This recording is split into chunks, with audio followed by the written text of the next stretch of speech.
I feel very blessed to have this conversation with you. How you define joy.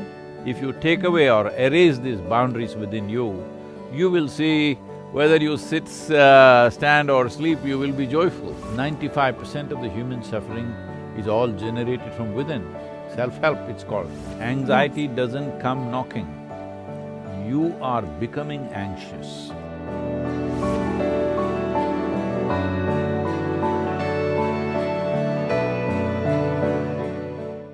Hello. How are you? Karam, I was just thinking of consulting you how to get these curls like this for me, huh? Oh, I was just on Dr. Oz like 20, 30 minutes ago talking about hair. We did like a whole thing all morning about turning back the COVID clock on aging. So I did like a hot oil treatment and it was a whole thing. So that's why I look the way I do. I usually don't look this like glammed up for podcasts. I No, usually you're have on looking my regular wonderful. stuff. Why? Thank you. Thank you so much. I really appreciate this. I feel very blessed to have this conversation with you. Very blessed. So let's get started because I don't want to take up too much of your time. So I'm going to officially do an intro and then we'll go from there. Okay. And it'll be very, very casual. Okay. I don't know if you know anything about me, but I've been on this journey since I was 7. So it's my whole life. It's everything. So. Okay. Okay. Hello, everyone, and welcome back to another episode of New Growth. I am your host, Nikki Walton, and today I am joined by someone that doesn't need an introduction. He's a rock star guru. He is he is the true guru, and it's not the man, it's the transparency that's there that can shine through, the love can shine through. I call it love, or we can call it joy, we can call it consciousness, whatever you want to call it. It was before we were. So thank you so much for joining me, Sadhguru, today. Namaskaram, This is Nikki. amazing. Wonderful talking to you. Yes, So you are the beauty and I am the beast, is it, in this whole game? The Beauty and the Beast? No, I don't see it that way. Not at all. So I share your stuff on Instagram all day, all of your videos. You're very relatable, very down to earth. A recent one, somebody was like, "How do you feel?" And you were like, "How am I supposed to feel? I feel regular, but I know." Like, I laughed. And for me, this whole journey has become about, it's like a Easter egg hunt. In every moment, I'm looking for the love or the joy that's already in the background, that's always already in the background. In some moments, it's easier, and other moments, it's more difficult. And when I'm really in that groove, there is no me, and there's just that love. Not even the moments, there's just that love, that joy. So I wanted to read a quote from Inner Engineering and just kind of get your definition of joy. This is the one that I pulled. I have lots, but this is the one I love the most. Joy is not some elusive spiritual goal. It is simply the background that is needed for any aspect of your life to unfold magically and wonderfully. So I just love to know, like, how you define joy. Well, if you could define it, it would not be worth pursuing it. Yes, I love that. Because, see, we're calling it by different names. Essentially, it is life. If it's exuberant, in its exuberance, it may be joy, it may be blissfulness, it may be ecstasy. Well, if it's relatable, it may become love. These are all different manifestations of exuberance of life. Joy is not a philosophy that you take on. Like right now, it's become in pursuit of happiness. Where are you chasing it? And why is it elusive? Because you think it's somewhere else. It's just that this life, when it functions in an exuberant manner, not in a depressed way, in an exuberant manner, that means if you open the cork, it is exuberant. If you close it and keep it, then it becomes depressed. So what is opening and closing when it comes to life? See, the fundamental thing is this, well, once you become a human being, what it means is, all other creatures are instinctively bound by boundaries. Like, you may not have seen this in United States, but if you were somewhere else, you would see this. If you were in the wild, you would see it. All carnivorous animals, let's say a dog, if you leave him outside, he goes on peeing all over the place. He doesn't have any urinary infection or problem. He's setting his boundary by his smell. So he's building his own little pea kingdom of whatever. It's a big thing for him because for him to be clear what belongs to him, what doesn't belong to him, he has to set a boundary. But once you become a human being, when I say a human being, in a way, the highest point of evolution on this planet. That means the finest life on this planet must be us. Well, we are proving to be otherwise, that's a different matter, but actually we are the finest life on this planet, most intelligent, most refined, most capabilities in terms of our faculties, everything. So if this is the finest life, if you look at the longing of this life, what you would see is, whoever you are right now, you want to be something more than who you are right now. This doesn't stop anywhere. Even if I make you the queen of this planet, I'm not thinking of that, I'm just saying, okay? That'd rock, that'd be awesome. Even if you become the queen of this planet, you will not be fulfilled. You will look at the moon, you will look at the other planets, if I give you the whole solar system, you look at a galaxy. If I give you one galaxy, you will look at the next one. Because there is something within a human being wants to expand limitlessly. So this is the fundamental shift that happened between animal nature and human nature. Animal nature is always trying to fix its boundaries because its only goal is survival. Once you become a human being, you're always seeing how to expand your boundaries because what you call as human begins to kick in only when survival is taken care of. When survival is in question, we are like any other creature, biological entities of food, sleep, reproductive needs and survival, essentially. So this dimension of longing to expand is not about more, it wants to expand limitlessly. So, the simplest thing is, if one is not identified with the limitations of one's own physical self, one's family, one's community, one's nationality, race, religion, caste, creed, whatever else, if your identity is not like a limit on your ability to expand, then life will be naturally exuberant. When it's exuberant, one form of its expression is joyfulness. So joy is not a practice, joy is not a philosophy, joy is not your ideology in life, nor is joy coming down to you from heaven, because this has happened to the world that all the beautiful things that human beings have been exported to heaven.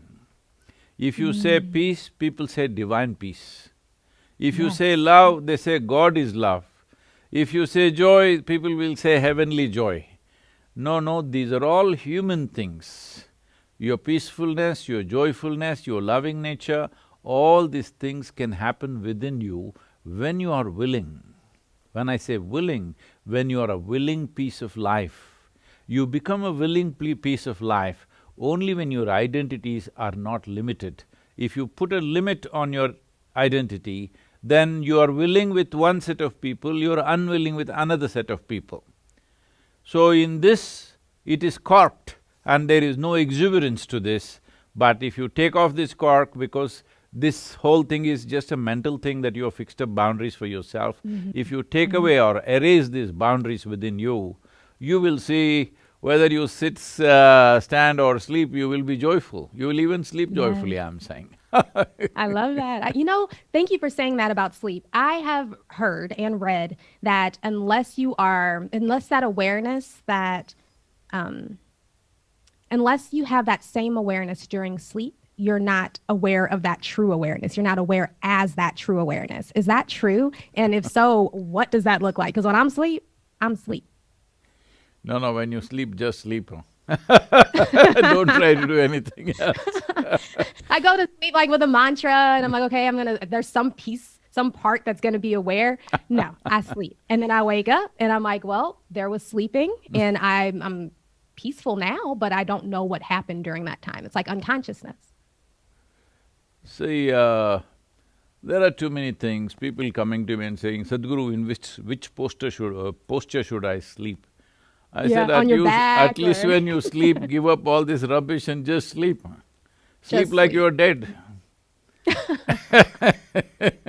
That's how I sleep, apparently. Yes, that's how you should sleep. You must sleep like you've gone dead.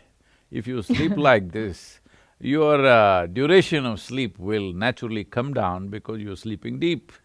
Because the body needs that maintenance time. At that time, don't try to do anything. When your car is in maintenance, go and don't start the engine, you'll kill somebody. Exactly, exactly. Let it be. Exactly. Only thing is, why these things have come up is, it is just that, see, awareness is again not an effort. It is like, see, what are you aware of, what are you not aware of, simply depends on what is the brightness of your awareness. So we can use an analogy like a light bulb. Suppose you reduce the voltage for a light bulb, it becomes dim, So if the voltage is at a certain level, suppose you're in a room where there are 25 people, voltage is so low that you can only see 2 people. In your experience, you think only 2 people exist. But if you increase the voltage, you may see 5 people. Then you'll think, oh, there are 5 people. But if you put on the voltage full on, then you see 25 people. So your whole experience of life is dependent upon or determined by what is the voltage of your life energies. So don't try to be aware. If you enhance the intensity of your life energies with the right kind of practice, then you will naturally be aware. This may also seep into so-called unconscious states like sleep, that you become aware of that also. But don't try to be aware, all you will have is disturbed sleep. Yeah. Yes, exactly. So in the beginning of my spiritual journey, it was very much like law of attraction stuff, and I would try to feel exuberant. I would try to feel joyful. And over time, a very short time, I learned that it did not work. And I would become aware in quiet moments during meditation or even just kind of sitting and doing nothing of a peace in the background that grew to become at times joyful. And a part of my mind would say, no, we need to be super excited to make stuff happen. And as time went on, I could see that that was coming from that lack, from that corked being of, if I feel super excited, then I can bring something into my experience that is not already here. So the more I relax into that and recognize that it's already here, the more things have flowed in my life, including this experience that I'm having by being able to ask you my questions and share my story. I feel that it is a manifestation of this very natural exuberance that's here. So you're telling me you somehow manipulated me into this? I guess so, these energies. It's like when I'm super stressed out, it's reflected. I see that reflected in the emails that I get and the responses I get from people. But when I not feel with this body necessarily, like not me purposefully being happy or fake smiling, but an inner smile that's just there as long as I remember to turn to it. As long as I remember to become aware of it and kind of live out from there, even if Nikki's upset or nervous. I told you I was on Dr. Oz earlier today, and I didn't even really have a lot of preparation time for it. So to have that heart racing, but still be aware of peace or even joy in the background, for me, it's very anchoring. And I don't believe I'm deluding myself. So there are 2 Nikkis, huh? That's dangerous, huh? Ooh, tell me more. Because I saw in your bio that you're also a therapist? Therapist. Yeah, Psychotherapist. licensed psychotherapist. So I went to school in Chapel Hill, North Carolina. Two Nikkis means either you're schizophrenic or you're possessed. Ah. So Am I possessed with love? Can I be possessed with love? Can I be possessed by joy? You can possess love. Why should love possess you? Oh, okay. You can possess love, joy, ecstasy in your life. You're capable of possessing all this in your life. These must be your greatest possessions, that you're blissful. People think they Yes. have a car or a home is a big possession. No. The dollars are not the best possession to have. They're useful. Right. They're Right. useful to create a certain amount of comfort for us. But the best possession to have is blissfulness. You don't have to be possessed by it. Because, see, we are looking at these dimensions of life or aspects of life as some kind of quantities or some kind of commodity that we must have it. Yes. Happiness is not something that you will have, joy is not something that you will have. You just can become happy, you can become joyful, isn't it? I have joy in my life, what is that? Have you stored it in a balloon or a box or where? I'm asking. There's no such thing as having joy. You can become joyful, you can become loving, you can become blissful. So becoming blissful, becoming joyful, becoming peaceful, what does it mean? See, if your body becomes pleasant, we call this health. Everybody wants it. Body is pleasant right now, this is health. If it becomes very pleasant, we call it pleasure.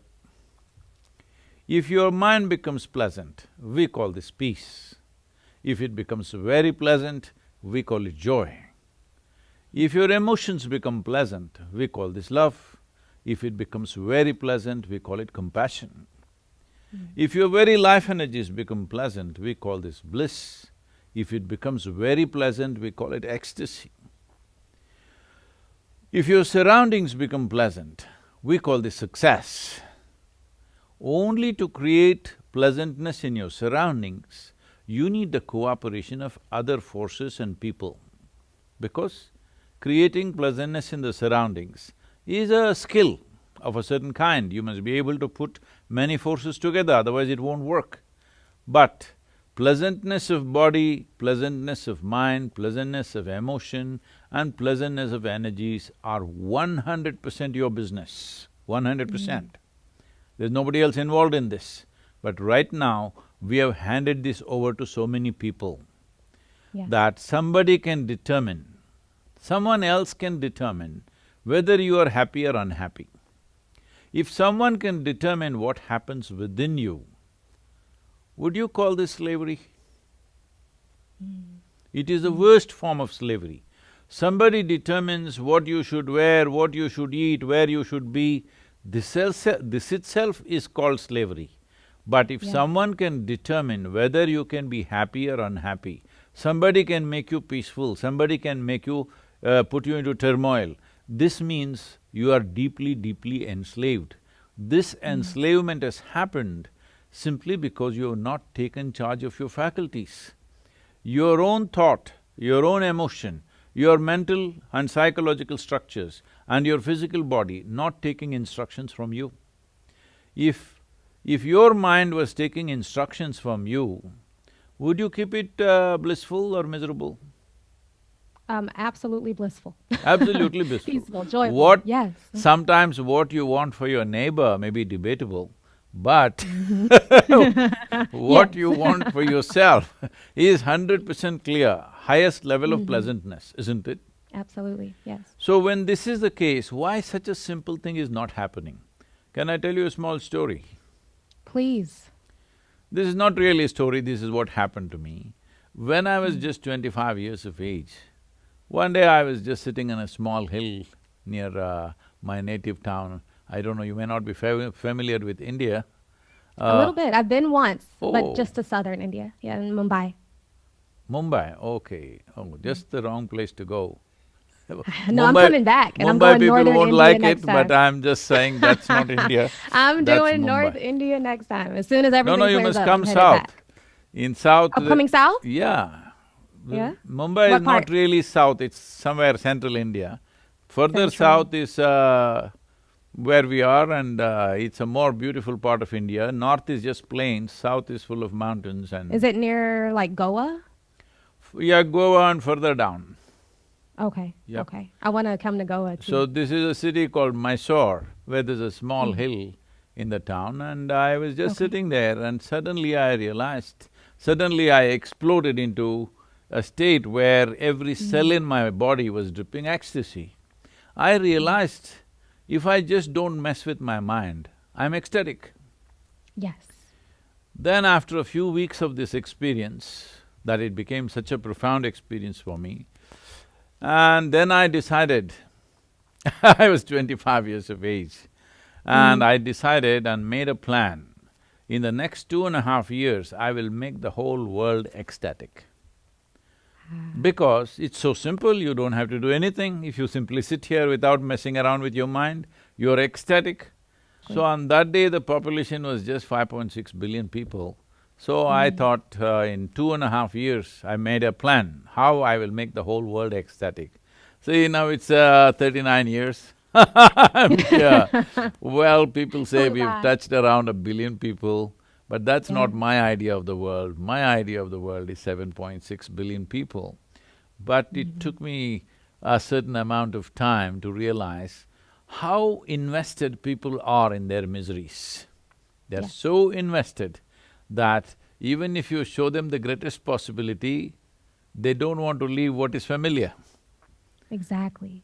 Exactly.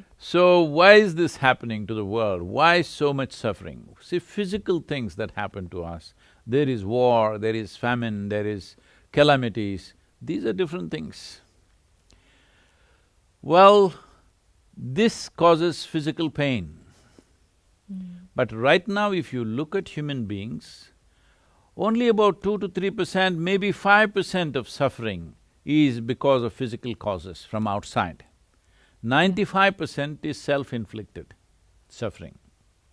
Physical situations can change, they need not cause suffering to us. Right now, everybody is suffering the pandemic. Those who got infected, those who lost their lives, those who lost their dear ones, it's a different thing. Mhm. All others are suffering. What is it? They're all worried about the economy, they're worried about the future, they're worried about something. I'm not saying it is not an issue. All I'm saying is, see right now what could happen at the most? Maybe in another 6 months' time or 1 year's time, we may have to live like how we were living 10 years ago, Mm. or maybe 20 years ago. 20 years ago, believe me, life was not very bad, it was good. Right.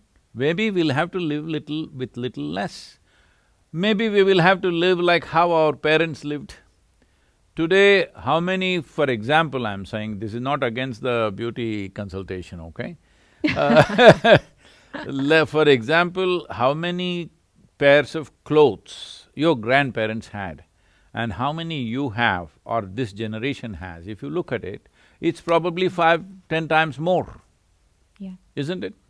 Except for So, in this case, huh? I have a uniform. I have a uniform. I don't buy clothes like that.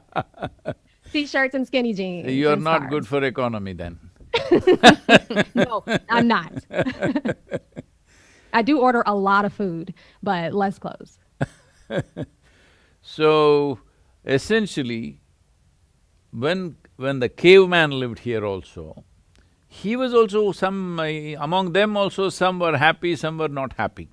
That is not Mm. because of the conditions in which they lived in, it is because of the condition of their minds, their Yes. ability to use their own faculties. What is it that human beings are suffering if you look at it? Well, they're capable of suffering what happened 10 years ago. Yeah. And of course, they suffer what may happen day after tomorrow already. So this means that they are not suffering life, they are suffering two most important faculties in a human being, that is a vivid sense of memory and a fantastic sense of imagination. They are suffering Mm-hmm. these two things, which is most unfortunate, because what essentially you're saying is, this evolution of my intelligence is my problem. Right now, human beings are essentially suffering their own intelligence. Yes. If they had half the brain that they have, they would sit here peacefully, no meditation would be needed. If they had the brain of an earthworm, they would sit very peacefully. So essentially you're complaining, why have you given me so much intelligence? We're telling nature, why so much intelligence? So in Florida, people soak it in alcohol every 3 days. in the week, they keep it in alcohol, Yep. 2 days, they Yep. put other kinds of chemicals, to keep the Mm-hmm, brain mm-hmm. preserved so that it's not working too much. Yes, that's exactly right. So That's exactly right. I love that. essentially, you did not figure out how to handle your own intelligence. Exactly. So, the fundamental thing is, you have been given the most complex and sophisticated machine on the planet, that is this human mechanism. But you are trying to blunder through your life without even reading the user's manual. This is the only problem human beings have. Outside problems, we will deal with them to the extent that we can, that's all we can do. But 95% of the human suffering is all generated from within. Self-help, it's called. Self-help. So, brass tacks, this is what I want to know.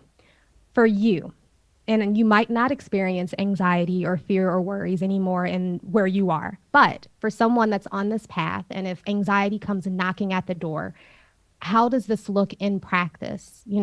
Staying aware as bliss, this natural exuberance that's there even when the emotions are strong or the thoughts are heavy. Well, let me tell you a little story, okay? Yeah. This happened in southern India, further south than where you went, okay? Mm-hmm. They came to a local village. Somebody came to a local village and they asked, how far is Isha Yoga Center, which is our yoga center? The local boy who was sitting there by the street side said, it is 24,996 miles. They said, what, it's that far away? He said, yeah, the way you're going. If you turn around, it's 4 miles. Yeah. So Exactly. right now So you're it's saying anxiety comes knocking. Anxiety Yes. doesn't come knocking. You are becoming anxious. Why are you becoming anxious? Because your imagination is unbridled, your memory is uncontrollable, it's running riot within yourself.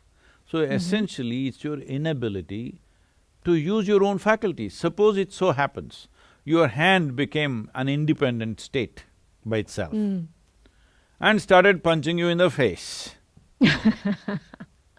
If That's somebody what the else… mind is doing. The mind is punching me in the face. If somebody else tries to do this, we know how to distance ourselves, we know how to go Yes. away, how to handle them. Suppose your own hand starts hitting you in the face, what is the answer for this? They will lock you away. You have to get control of your hand and not do that. Yes, either your hand should take instructions from you or somebody will tie it down or maybe they will amputate it if it goes out of control. All these things, right now, that's all that's happening with your mind. Your thought, your emotion are running away on their own. They're not taking instructions from you. All your faculties should take instructions from you, only then they're worthwhile faculties, otherwise they're a big nuisance. Right now, Yes. unfortunately, most people are making their own intelligence into a nuisance. See, in my understanding of life, I feel intelligence is a solution for everything. But right now, everybody is trying to prove intelligence is the only problem they have. So anxiety doesn't come knocking, you become anxious. You become anxious, and then because you're in this practice, you recognize, I've become anxious, and then see what's also here or what is here. Instead of walking, like you said, 5,000 miles in the other direction, recognizing what's here. Is that the practice? Is that what you do in a moment like that? For people that are still dealing with that heavy mind. See, all they have to see is… the fundamental thing that they have to absolutely recognize is human experience is caused from within, pleasant or unpleasant. Whether it's joy or misery, both are caused from within us. What is happening from within us must happen the way we want. The world will never happen the way you want 100%. Right. World will never ever happen 100% the way you want. I'm saying your own family, if there are 2 people or 4 people in the family, they will never happen 100% the way you want them. If they happen 51% your way, you are the winner. No, I'm not talking about the election, I'm just saying We are not touching that. Very, very happy. I'm saying if your life is happening little more your way than somebody else's way, it's great. Yeah. But it will Yeah. never ever happen 100% your way. Yeah. It's just not possible. So, what is around you, the world around you, people around you, life around you will never happen your way. But this one life must happen your way, isn't it? If this one doesn't happen your way, you're a lost case. Absolutely. There are no quick fixes, there are no adjustments to make. You need to just understand this. Human experience is caused from within. The seat of your experience is within you. You are not sitting there, that's a problem. You are not at an individual, that is the problem. You are identified with too many things. Right now, the way when people say, my life, if somebody says, my life, you're supposed to look, where is this life? Is it in the office? Is it in the bank? Is it in his car? Is it in his home? Is it in his wife or husband or children? Where is this life? Because he thinks all this is his life. This is not your life. These are arrangements you made to facilitate this life to happen in the best possible way, isn't it? Yes, definitely. You made these To arrangements. give you the most comfort. But now you're mistaking the arrangements to be life. Right. You sit on a chair for your comfort. After some time you think you are the chair, you know what happens to you? You will walk around with the chair stuck to you. That's a bad way to live. Right now, Yes. that's all that's happening. With I this, see. with this there is anxiety, with this there is struggle.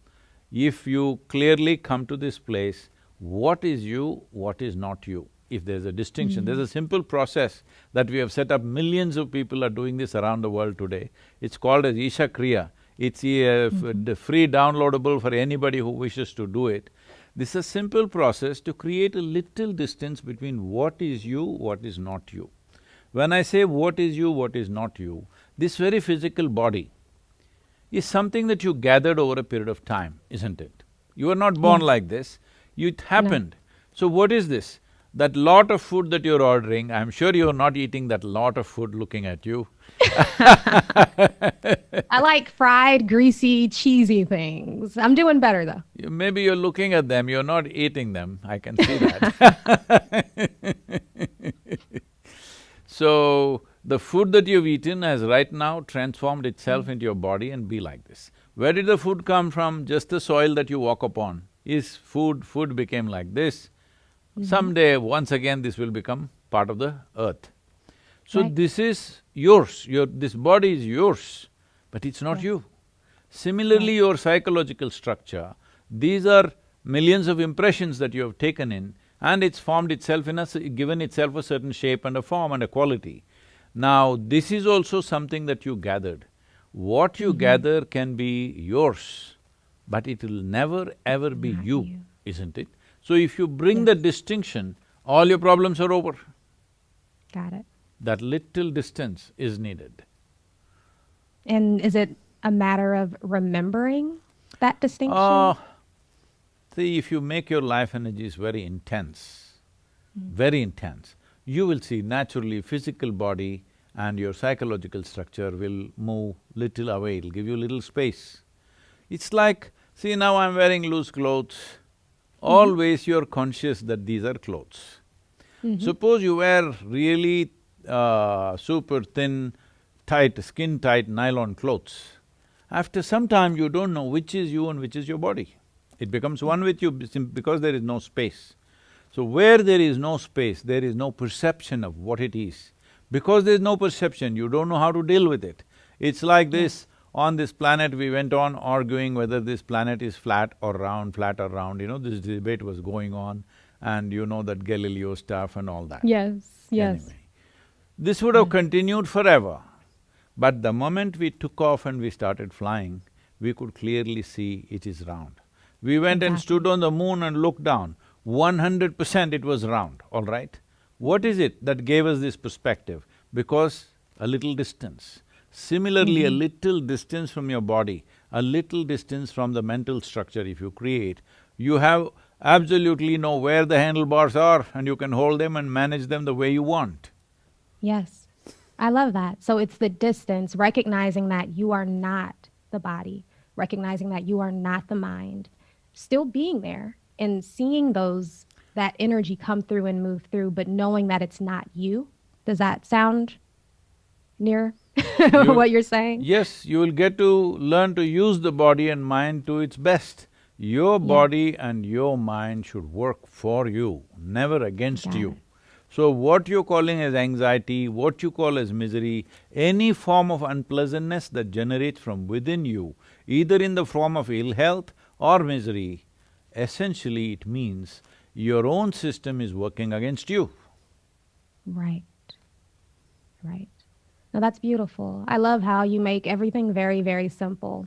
It I also is… wanted to tell you that I'm taking neem in the morning because of you. I've been doing Ah, that now for at least a month now. so So you thank took… you. I tried to do the turmeric too, but it gave me indigestion, so I haven't been able to.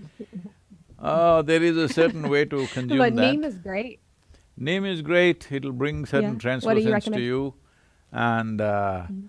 and it will… Once you have neem early morning, nothing seems bitter through the day. Yeah, I take it every morning. It's the first thing I do. Mm-hmm. Neem is the first thing I take when I wake up in the morning now, and it's been for at least a month. Like, I don't have much of a morning routine except for just kind of marinating as this love, and that exuberance. And then I do a little reading, and then I take my neem, and then I get started with my to-do list or jumping into my phone. I stopped checking my phone and my news feed first thing, and that changes everything. To just kind of remind yourself that you're not the person, that Oh, you're maybe not we the have to mind. say one more thing, I'm not the body, I'm not the mind, I'm not the phone. I'm not the phone. Yes, because it's become it's another appendage. So in the morning, I'll say not just I'm not this, I'm not Nikki, I'm not the mind, I'm not the phone. I I like think that this one. is I'll add more it. important than the body and mind for a whole lot of people. Man, it's a disgusting addiction. How my thumb will just go to Instagram. It'll just go to my email. I Are check you it doing this in the sleep, huh? compulsively. Are you Yeah, doing this in… absolutely. Hmm.